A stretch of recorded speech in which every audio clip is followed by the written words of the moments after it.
Welcome to the Mariel Hatter. My name is Mariel and today I'm going to show you how to recreate that Mad Hatter look that you just saw. Now, I am a big fan of Alice in Wonderland, not just the children's book, Alice's Adventures in Wonderland, but especially the Disney movie. When I was little, I got to dress up as Alice in Wonderland for one of my birthday parties. I wanted to do another Alice in Wonderland look. I was considering a Queen of Hearts, but my dream really has always been to dress up as a Mad Hatter. Now, for this Mad Hatter and makeup look, I wanted to create an original design. I based the Hatter on my favorite colors, Johnny Depp's Hatter in the Tim Burton film, of course the Disney film, but overall it is mostly inspired by the artwork of Mary Blair. In case you don't know, Mary Blair is a prolific Disney artist. She created the concept artwork for movies like Peter Pan, Cinderella, the concept art for the It's a Small World attraction, and most importantly for Alice in Wonderland. Her colors, her vision has always inspired me, so I went a little crazy with this Hatter look. But that's the point. For the makeup, I took inspiration from several runway looks. I won't delay this any further. Let's get started with the tutorial. First thing I'm going to do is take off what little makeup I have on. I'm going to moisturize and prime my skin and move on to my eyes.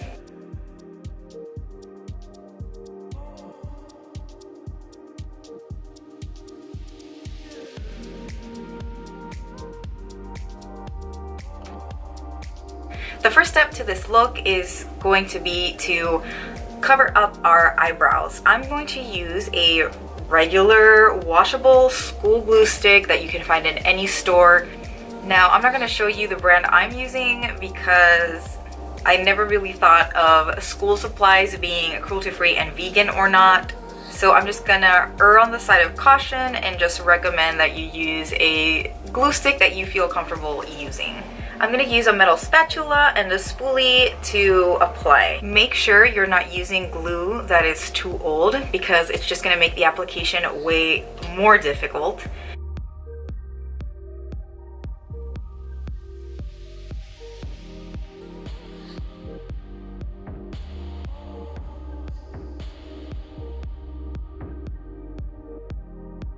With the spoolie, move around the hair, brush it upwards and downwards, just really coat the brows so they will stick. Once the first layer dries, go back in with more glue, really cover up the brow. Stay as close to the brow with your glue as possible. Now do the same for your other brow. You'll know your glue is dry when you tap it with your fingers and it doesn't feel very tacky. Now, a lot of people after gluing their eyebrows put on powder, but I'm gonna go ahead and skip that step for now. First, I'm going to conceal the brow with an orange color corrector. This one is from Cover FX. It is the darkest orange shade they have. This is gonna help neutralize the color of the brow, and then we can cover up with foundation. And I'm gonna use my Cover FX concealer brush just to help melt that into the skin. Now, with a damp beauty blender, I am going to set that corrector with Kat Von D's Lock-It setting powder in translucent.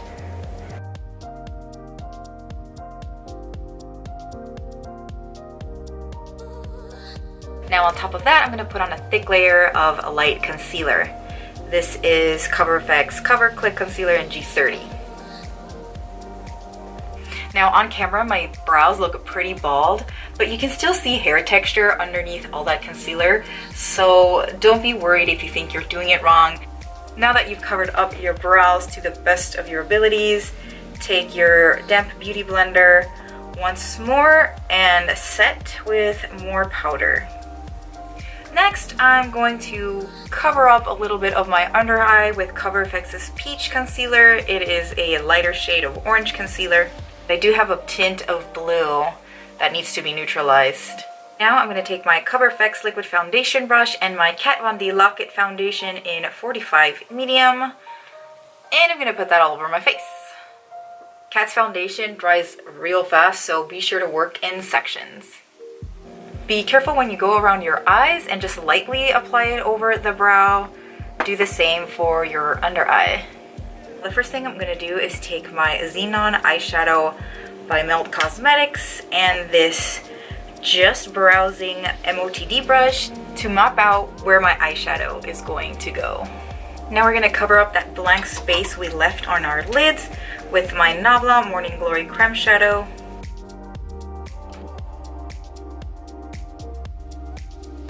And with our Pigment Packer MOTD brush, we are going to cover up that whole area with Lucky Clover from Anastasia's Moonchild Glow Kit. Now I'm going to go back in with Xenon and another eyeshadow brush. This is from Wet n Wild. I'm going to apply the green shadow on the outer part of that design I made.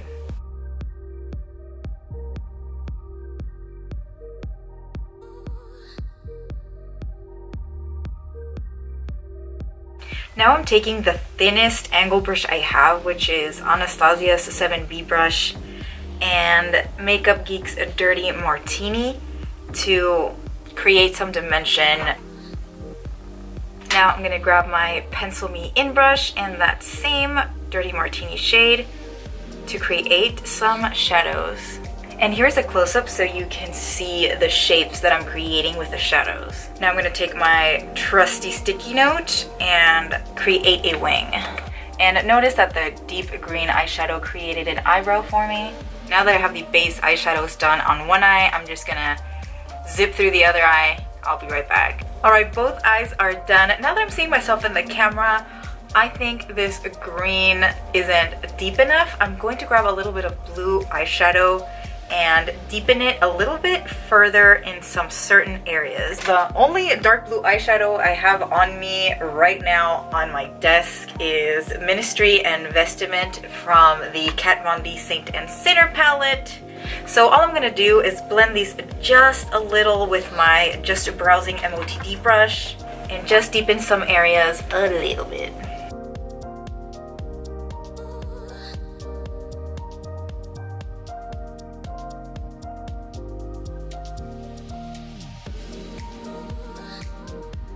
Now I'm going to add a little bit of more color on my eyelid with OCC's Pole Boy.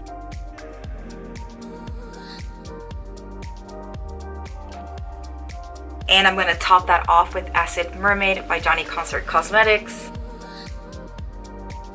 Now I'm going to go in with Radon by Melt and my Pencil Me In MOTD brush to put it in a pop of orange in the inner corner of my eye.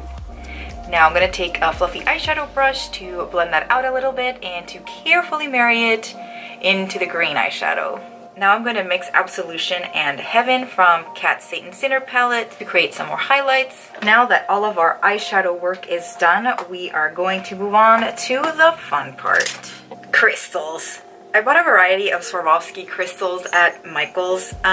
There's always different colors. The packaging didn't have the specific Swarovski crystal colors, but I'm going to try to describe the colors as best as possible. Here we have some pumpkin-y orange small crystals. Next are these amazing blue with deep red shift crystals. These are some silvery blue green crystals with purple shift. And last but not least are these orange crystals with a blue shift. So what I'm going to do is put the deeper colors in the darker areas of my eye, and the orangey colors are going to go obviously closer to the orange eyeshadow and to the white eyelid area. Now I'm going to put them on with classic eyelash glue. I'm going to use my Duo Glue. This is my favorite one. And this handy dandy tool called a Crystal Katana. I also got it at Michael. These have a synthetic wax tip that helps you easily just pick up the crystals and place them on any surface.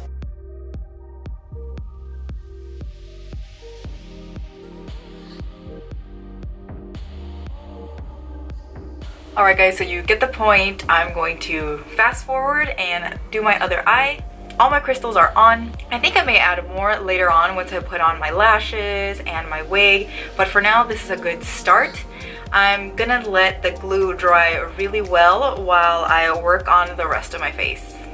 Now I'm gonna use the Anastasia Kohl Golden Stick Foundation for the base of my contour, and I'm gonna apply that with my Supermodel Sculpt Brush by MOTD. And for this look, I want my nose to look really sharp, so I'm going to contour my nose.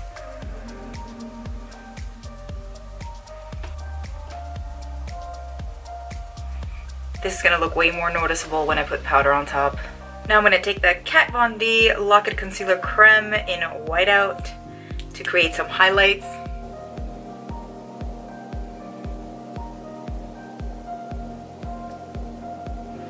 And I'm gonna buff that out with my E.L.F contour brush.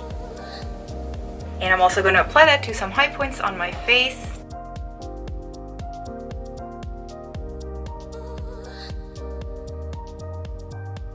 And now I'm gonna add powder contour.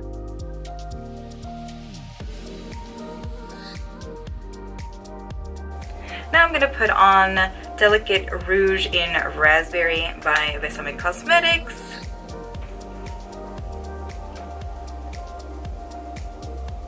Now I'm going to take a triangle sponge and more of Kat's Lock It setting powder to set everything.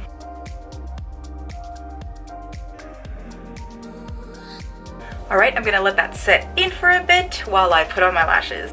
Oh, and before I forget, I'm going to tightline my top lash line with Glamour Dolls' Lights Out Ultra Black Gel Eyeliner and Kat Von D's Everlasting Lip Liner in Por Vida. I am going to curl my lashes, put on my Wet n Wild Mega Volume Mascara. So I'm going to use the Ardell 253s and Wispies for my top lashes. And those two little chunks you see there are the outer corners that were too long for my eye. So I cut them off, but I'm going to be using them for my bottom lashes. And for my bottom lashes, I'm going to use these Ardell Lash Trios. Whew, that took a while. Okay, lashes are on. I'm going to bring it a little bit closer so you can see what's going on. So as you can see, I have a little extra leftover lash right here in the center next to the crystals and all of the bunches of threes on the bottom. And yeah, wispies and 253s on top. All right, now I'm going to knock off that little bit of powder I have left from my bake. Oh, my nose got so runny curling my lashes. All right, we are almost done. I just need to get my lip color. Now I am stuck between two options. I can wear the Wet n Wild Liquid Catsuit in Video Vexen topped with OCC's Lip Tar in Black Dahlia. This is the old packaging. This is how old this is. I need to use it. Or the Milani Pretty Problematic Amore Matte Metallic Lip Creme. I think I'm going to put on the wig first to figure it out. So I guess I'm just going to change, put everything on, and I'll be right back. Oh my gosh, you guys. Okay, so I put on the wig and I definitely needed some more sparkles, so I went ahead and added that. We'll talk about my costume in a second. Let's finish the makeup. So I put on the Wet n Wild Mega Last Liquid Catsuit in Video Vixen. This was super patchy. This is going in the trash. But that's what the base is. And on top of that, I put on the Amore Matte Metallic Lip Creme in Pretty Problematic. I could have just put this on. It would have worked. Now that I have my face pretty much done, I'm going to spritz on some of my Cover FX Mattifying Setting Spray. And then I'm going to put on a touch of highlighter. I'm going to put on Pink Heart from the Moonchild Glow Kit by Anastasia. I'm going to put on the Luna highlighter topper thing from Black Moon Cosmetics. I'm going to put some on my lips, on my nose, etc. Alright, now we're done. Okay everyone, the Mad Hatter look is complete. Ooh, it is hot in here. I tried my best to hide my hair under the wig, but not doing so good. Let me show you some details. I made these earrings. I've been hunting fabrics for months now. I made the bow. The hat was bought. I just put on the fabric. These gloves were like Harlequin gloves that were white and black. I just painted them so they would look kind of old and gross, like they've been handling too much tea for hundreds of years. The coat has some awesome detail. This is like a steampunk coat from Amazon, and you can't really see. Let me get down low. So my hat pins are just painted skewers with more little fun details. And this wig is from Rockstar Wigs, the same place where I got the Betty and Veronica wigs. I will post the link in the description box. Thank you so much for watching. I hope you really enjoyed this crazy costume look. If you replicate this look or apply some of the stuff that you learned here to your costume look, please tag me in pictures. I would love to see them. I guess that is it for today. I will see you in the next video, and until then, bye.